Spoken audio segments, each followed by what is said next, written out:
Would it be possible to go beyond the traditional index of gross domestic product and introduce indicators that show the true state of a nation's wealth?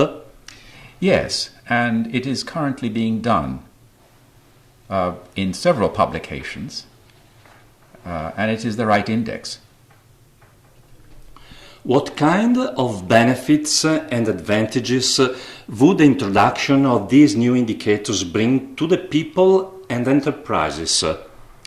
Well, the real thing is that the idea of inclusive wealth is the right idea because it is consonant with social well-being of the economy that we are studying. So we should be studying the wealth of nations, not the GDP of nations, nor the Human Development Index of nations. Those indices are telling us something, but they're not really capturing social well-being. Wealth is measuring that. The Inclusive Wealth Report introduces the Inclusive Wealth Index. What kind of indicators does it include? Well, think of it. Ask yourself, what constitutes the wealth of a nation?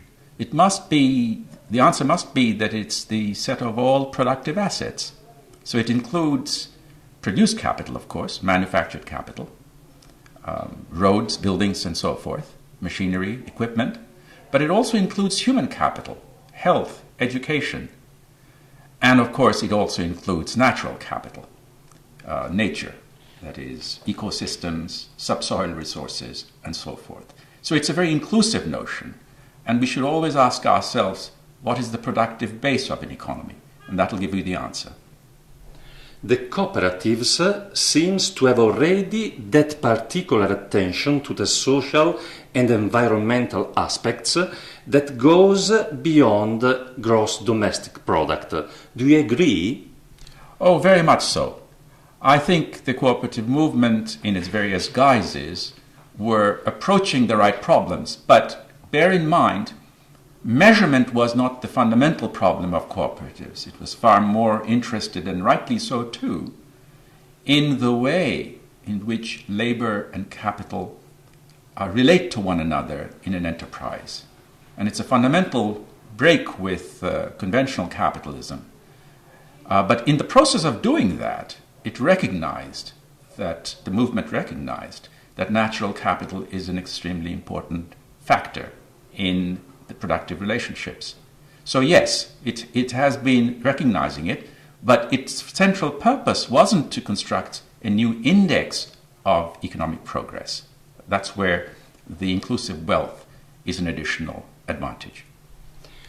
Does the global crisis look different through the prism of new indicators? Well, I'm not so sure, because the global crisis is hopefully a short-run phenomenon. Now, short means it's now dragging on. This is 5 years, and Lord knows how long it will take for us to get out of it. But when we think of natural capital and human capital, we have 30, 40, 100 years, 200 years in mind. In global climate change, the horizon has now been extended to 200-300 years, over which we think about the consequences of current actions. So there is a time perspective. I can't really give you a good answer to how taking inclusive wealth into account impacts on the global crisis. In your experience and opinion, could the introduction of new indicators change the geopolitical map of the world, and if so, in what way? Well, it's a very good question, and I can't really give you a good answer to it, but it will have an effect, provided they'll have two different effects. One in which, depending on whether nations actually come to some agreement over global natural resource problems, for example, climate, the carbon in the atmosphere, or the oceans, the problems with the oceans, and the big biomes which are under threat. If they reach an agreement, then there will be a shift in the balance of power. But on the other hand, if they don't reach agreement, then also there will be a shift in the balance of power, because, of course, different countries are being affected by natural resource stresses in different ways, and some countries will be more prone to doing something about it. For example, currently the West, the EU, is much more interested, concerned about global climate change than, say, India and China are. So if it's business as usual, there will also be a change in the geopolitical scheme of things. And I think it'll be quite interesting to try and chart out the ways in which changes will be brought about, depending on whether countries actually take the global problem seriously or they don't. Let's go back to global crisis to end.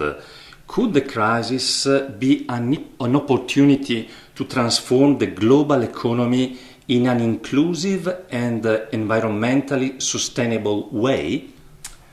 I wish the answer to that were yes. Unfortunately, I don't believe it will be the case. The crisis has made people particularly concerned about incomes, gross incomes, and of course employment. In my paper that I presented at the Venice conference, where you were interviewing me, I was pointing out to the fact that contemporary capitalism doesn't really manage to sever the link between employment and output. Employment is a thing of the greatest concern. Output, by which I mean GDP, should be of less concern.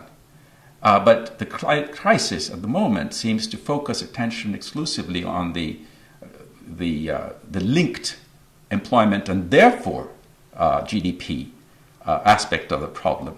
And of course, the moment the concentration is on GDP, out goes nature.